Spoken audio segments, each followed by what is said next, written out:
Hey guys, something is going on in Iceland, and I think on the Reykjanes Peninsula they are preparing for Shizzy to hit the fizzy, guys. And I'm not only talking about Grindavik and the Svartsengi area. Nope, if you've seen my last video, they were worrying about the city or the little town of Voga. And why were they worried? Because the eruption that has just ended was happening more north than they expected, and it was the largest by far that they have seen since everything began almost a year ago on November 10th. So it could be, if the next eruption is even further north, we could see threats in a total different area. Then Grindavik could have a laugh and say, well, yeah, we're out of the woods for now. But I'm not only talking about Voga. There is something else, and that's basically the major artery for the Reykjanes Peninsula. I'm just giving you hints. Reykjavik, capital, major airport, Keflavik. So we will talk about this, guys, but also what is happening in Grindavik, because there are new pictures of what is going on there. They're repairing the town, and it looks really, really bad. It really looks bad. They're installing fencing and stuff like this. Let's talk about this in this video and a lot more. So take a coffee, guys. Take a strong coffee.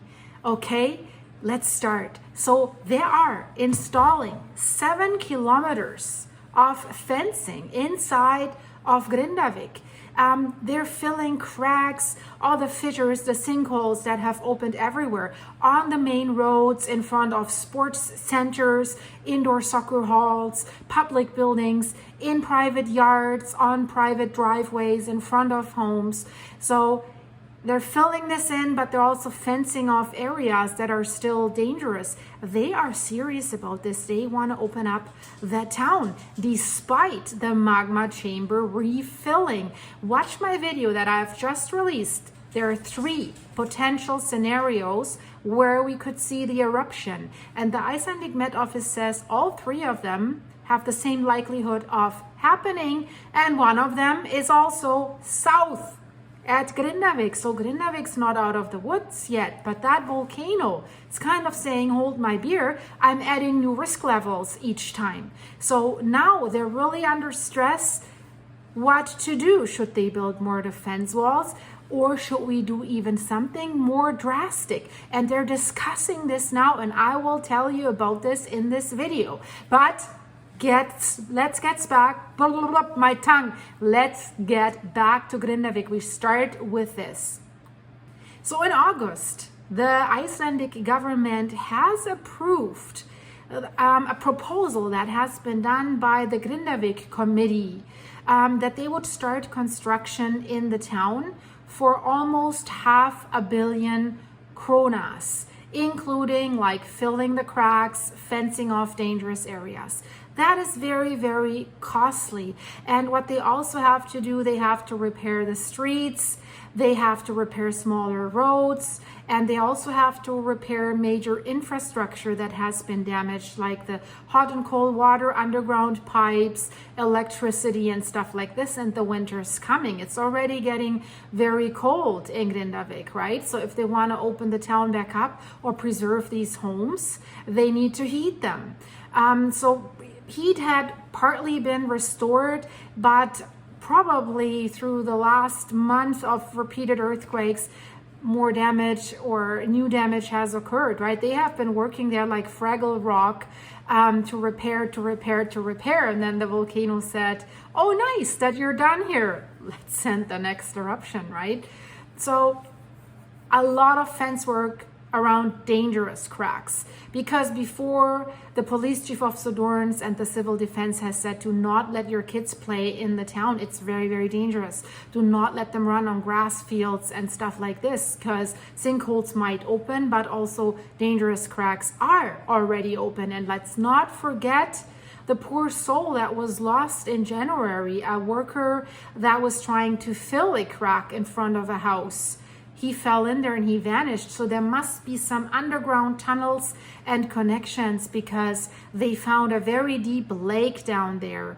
So that is also the risk, if the lava gets into these tunnels and cracks, it can pop up everywhere basically in Grindavik. So you're sitting in your living room and then the volcano says, oopsie, hi there, right? So let's not laugh about this, you know, but sometimes you have to have a little humor about these bad things because you can't change them anyways, right?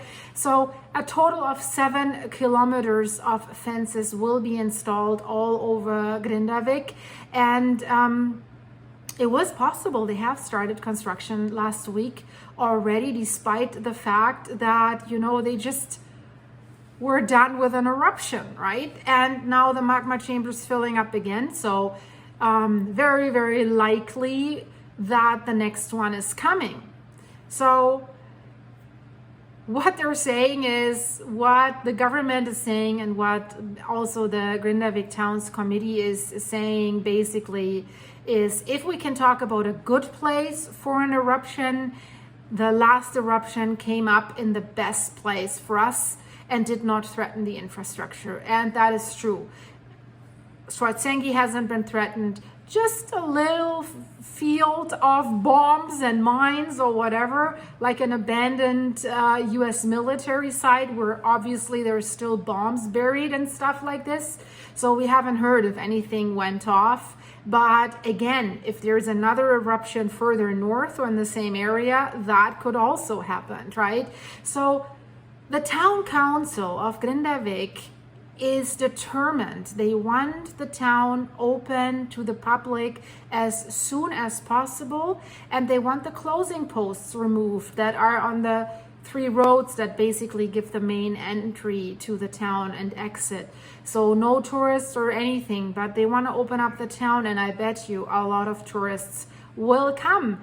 And in the comments of my last video, you ask what the Lagoonies are doing. I guess they're still swimming. Yeah, they were lucky last time, definitely.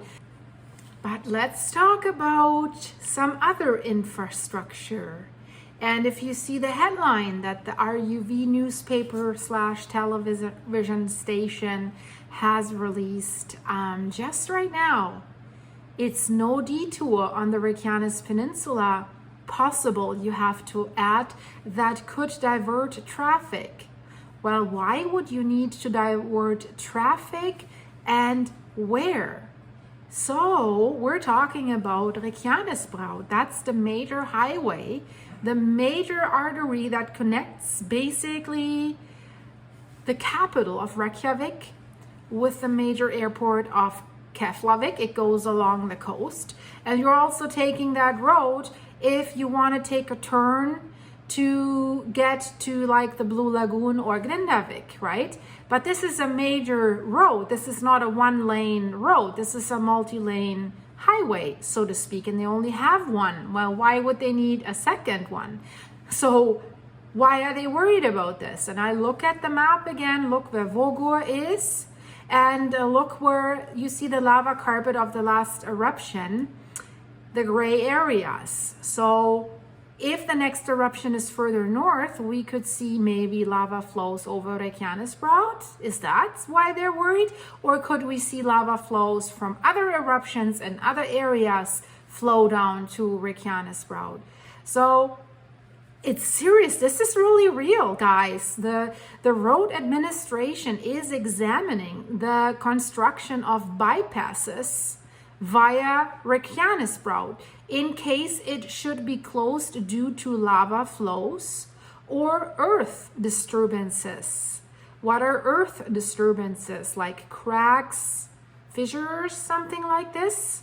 So the CEO of the road administration has released this just today. But where would you make a detour? Because if you look at the map, your detour, you're very close to the water in many areas. And if you go further inland, well, if lava flows reach the road, then it doesn't make sense to build a detour towards the lava flows, right? Because then it blocks you as well. So I don't think that is that easy. So what they're saying is that the road administration is cooperating with other companies regarding possible scenarios if lava from a volcanic eruption on the Reykjanes Peninsula flows over Reykjanes route. And so, you know, we have a lot of volcanic systems. I mean, look at these maps here. There was the Bluffjell area. There we see an old lava field that has even reached the outskirts of Reykjavik at a time when there were no outskirts, but it has reached into that area. So lava flows could happen there. But I think the most worrying scenario right now is the eruption series moving further north. And the road administration is saying there is no obvious detour that will accommodate the traffic that passes through Reykjanes route every day if the lane is closed. And, you know, then of course, they're worried about their tourism. You know that if the airport is cut off, well, then they have to bring the tourists by boat into Reykjavik and then from there to the tourist destinations, right? If Reykjanes route is not accessible anymore. So especially in the winter, wow, that could be a little bit of a hassle. So they want to ensure that should there be a lava flow over Reykjanes route, that the closure will not be long. So the director of the road administration says that the main goal is to ensure that if Reykjanes route is closed, that it will be as short as possible. Yep. So how do they want to achieve this? This is interesting. I mean, they have some experience with closed roads because of lava flow, because basically Grindavik, that is the road that connects Grindavik with Svartsengi and then goes off to Reykjanes route, right? That's the main access road to Grindavik, the Svartsengi power plant, the Blue Lagoon. So that has been closed off by lava flows multiple times at the doorsteps of Grindavik, but also right at Svartsengi. That lava flow that flowed over Grindavik, that's the flow that has also then gone along the defense walls of Svartsengi and then also breached the defense walls of Svartsengi and in the past destroyed hot water pipes and infrastructure and stuff like this. So it's important, what they're saying is to look at how it would be possible to get people from one place to the other if the road is closed, especially the people that have important errands to do or things to do, people that have to go to work at the airport, for example, I think, right? So what the road administration is saying, quote, so naturally, as a continuation of this work that we are doing right now, we are thinking about the development of these bypasses. I would really like to see some maps, how they think they can achieve this. That is very, very interesting because you also don't know where exactly you will have the problem.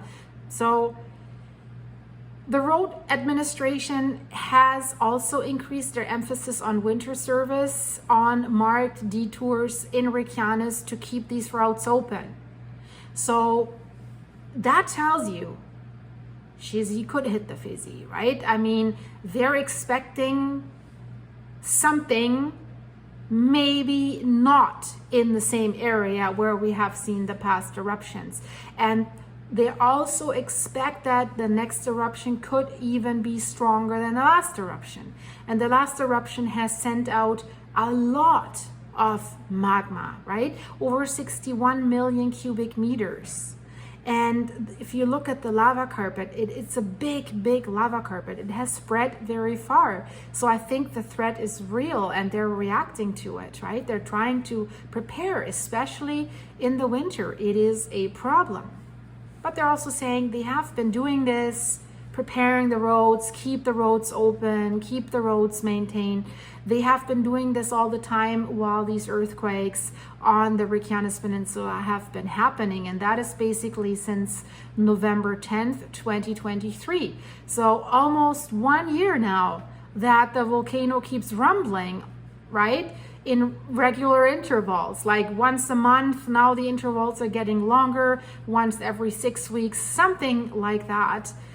It shows that they have to be aware that other areas could be at risk. And we know a few months ago, Thorvaldsen has said, well, they should start thinking about building defense walls in other critical areas, around other critical power plants, and maybe even around the capital, Reykjavik, around the suburbs.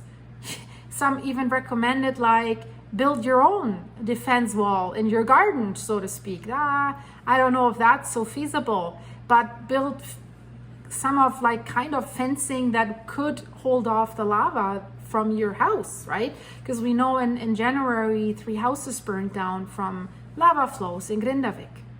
So right now, the speed of the land rise underneath the Svartsengi area where the Blue Lagoon is located is the same as it was before the last eruption. So it keeps rising.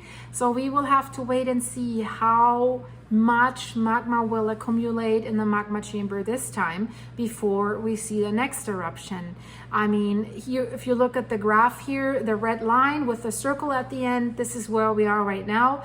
They haven't updated this map, so we're probably a little higher than that, but it has made its way quite a bit. And what I worry about a little bit is, you know, by expanding and contracting, like expanding, then eruption, magma's flowing out, and then it's expanding again, the elasticity gets lost of the caprock layer of the crust around this magma chamber.